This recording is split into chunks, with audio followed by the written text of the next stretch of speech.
₹100 ಆಗಲಿ ₹5 ಹಾಕ್ಬೇಕಾರೆ ಆಯ್ತಲ್ಲ. ಜಾಬಿಗೆ ಹೋಗ್ಬೇಕಾ, ಕಾಲೇಜ್ಗೆ ಹೋಗ್ಬೇಕಾ, ಸರ್ವಿಸ್ಗೆ ಹೋಗ್ಬೇಕಾ, ಹೊಲಕ್ಕೆ ಹೋಗ್ಬೇಕಾ, ಗಾಡಿಗೆ ಬೇಕಲ್ಲ. ಕಚ್ಚಾ ಮಾಲ ಎಲ್ಲ ಫ್ರೀ ಆಗಿದೆ, ಬೇರೆದ ರೇಟ ಅದನ್ನು ಕೂಡ ಇದಿರ್ಬೇಕು. ಮೋದಿರ ಏನ್ ಮಾಡಲ್ಲ ಹಿಂಗ. ಮನಿ ನಡೆಸ್ಬೇಕಾ, ಇದನ್ನು ಮತ್ತೆ ಹೆಚ್ಚಿಗ ಪೈರಿನೇ ಎಲ್ಲ ಪಿರೆ ಮನಿದೆಲ್ಲ ಈ ಪ್ರಾಬ್ಲಮ್ ಆಗೋದೇ ಇಲ್ಲ. ಹೋಗೋದಿದ್ದಾರ ಸೈಕಲ್ ಮೇಲೆ, ಹೊರಗೆ ಬರೋದಿದ್ದಾರ ಬಂಗ್ಲಾ ಹೊಲ್ಕ ಎಲ್ಲ ಜಾಬಿಗೆ ಹೋಗೋದಿದ್ದಾರ ಗಾಡಿ. ಇದರ ಸೈಕಲ್ ಇಕ್ಕಿದೆ ನಾವು. ಮನಿದರ ಎಲ್ಲ ನೋಡ್ಬೇಕಲ್ಲ, ಬ್ಯಾಲೆನ್ಸ್ ಎಲ್ಲ ಮನಿ ಬಾಳ್ಗಿ ಕೊಡ್ಬೇಕಾ, ಹ್ಯಾಂಗ್ ವರ್ಕೌಟ್ ಮಾಡ್ಬೇಕಲ್ಲ. ಎಲ್ಲ ಮಿಡಲ್ ಕ್ಲಾಸ್ ದವ್ರಿಗೆ ಎಲ್ಲ ಪ್ರಾಬ್ಲಮ್ ಇದೆ. ನರೇಂದ್ರ ಮೋದಿ ಬಂದಾಗೆ ನಾವು ಇದ್ದೇವೆ ಈಗ. ಇಲ್ಲಂದ್ರೆ ಏನಾಯ್ತಿದೆ ಹಾಲು ಇದು ಇಂಡಿಯಾದು ಎಲ್ಲ ಕ್ಲಾಸ್ ಹೋಯ್ತಾರ ಮೋದಿ. ಅದರ ಹೊಡಿ ವಿಚಾರ ಮಾಡ್ಬೇಕಲ್ಲ.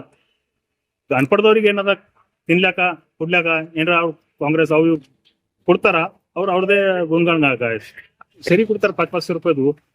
ಇದರ ಜರೂರ್ ಇಲ್ಲ. 75% ಎಲ್ಲರೂ ಕುಡಿಯೋರು ತಿಂಬೋರು ಇಲ್ಲ. ಇದು ಬೇಕಾಗಿಲ್ಲ ಅದಕ್ಕೆ ಖರ್ಚು ಮಾಡ್ತಾರ. ಇದರ ಜರೂರ್ ಇಲ್ಲ. ₹100 ಹೆಚ್ಚಿಗೆ ಮಾತಿಲ್ಲ ಎಲ್ಲರ ಸಲ.